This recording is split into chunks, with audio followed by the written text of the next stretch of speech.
Hello everyone, welcome back to my channel Education Hub. Today we are going to read and understand Unit 10, lesson named The Grasshopper and the Ant of NCERT English of class 2nd. Let's start.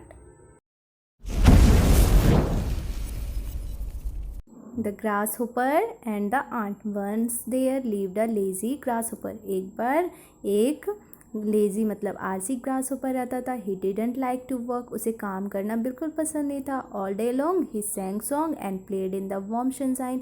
वो पूरे दिन गाना गाता रहता था और खेलता रहता था गर्म धूप में. He look at me, I am as happy as can be. वो कहता है ही देखो मुझे, मैं कितना खुश हूँ जितना खुश रह सकता हूँ. The grasshopper laughed at the hard working ants as they work day and night.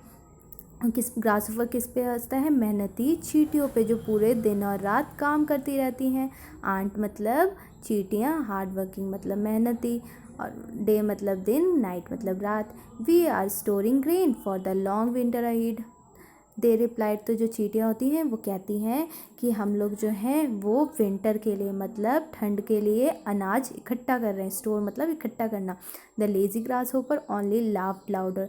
और जो लेजी आलसी ग्रास होपर होता है वो और तेज हंसने लगता है. Summer ended and the cold winter arrived. Summer मतलब गर्मियाँ ख़त्म हो जाती हैं और तभी ठंड की शुरुआत हो जाती है. The wind blue strong and it started snowing. हवा बहुत तेज चलने लगती है और बर्फ़ भी पड़ने लगती है, मतलब बर्फ़ गिरने लगती है ना. स्नोइंग मतलब बर्फ़ गिरना. The grasshopper now began to worry. अब जो ग्रास होपर था उसको चिंता होने लगी.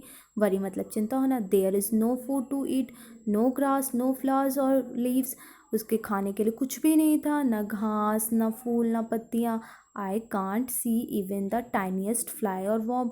और उसे कोई भी टाइनीस्ट मतलब छोटी से छोटे कोई भी कीड़े मकोड़े कुछ दिख ही नहीं रहे, कुछ भी कीड़े नहीं दिख रहे थे एक भी.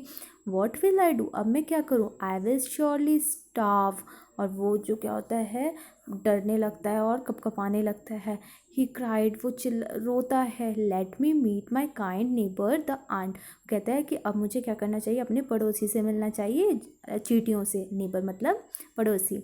The grasshopper remembered how the hard-working ant had stored away grain for the winter. फिर ग्रासहोपर को याद आता है. रिमेंबर मतलब याद आना, कि किस तरीके से वो जो चींटियाँ, मेहनती चींटियाँ थी, वो खाना इकट्ठा कर रही थी, अनाज इकट्ठा कर रही थी ठंड के लिए. He knocked at her door. वो क्या कहते हैं, दरवाजे को खटखटाता है. Dear ant, I am hungry and cold. तो ग्रासहोपर उसके घर पहुंचता है और कहता है कि डियर आंट, मुझे बहुत भूख लगी है और बहुत ठंड भी लग रही है. I have nothing to eat, मेरे पास खाने के लिए कुछ भी नहीं है. Please can you give me some food, क्या तुम मुझे कुछ खाना दे सकती हो. The ant shook in anger. जो आंट चींटी होती है वो गुस्से से अपना सर हिलाती है. एंगर मतलब गुस्सा, शुक मतलब हिलाना. Lazy one, what were you doing all summer. कहता है आलसी, तुम पूरे दिन पूरे गर्मियों में क्या कर रहे थे. You were only singing and dancing. तुम सिर्फ गा रहे थे और नाच रहे थे. You should have thought of the cold winter months. क्या तुमने आगे ठंड के बारे में सोचा. गो अवे, चले जाओ यहाँ से. She slammed her door shut. और वो वहीं पे उसके मुंह पे ही दरवाज़ा बंद कर देती है. The lazy grasshopper was left as hungry as before. और जो वो आलसी ग्रासहोपर होता है वैसे ही भूखा पहले की तरह वापस आ जाता है. बच्चों, ये लेसन आप लोग का कंप्लीट होता है. अगर आपको पसंद आया हो तो लाइक एंड सब्सक्राइब करना ना भूलें. Thank you.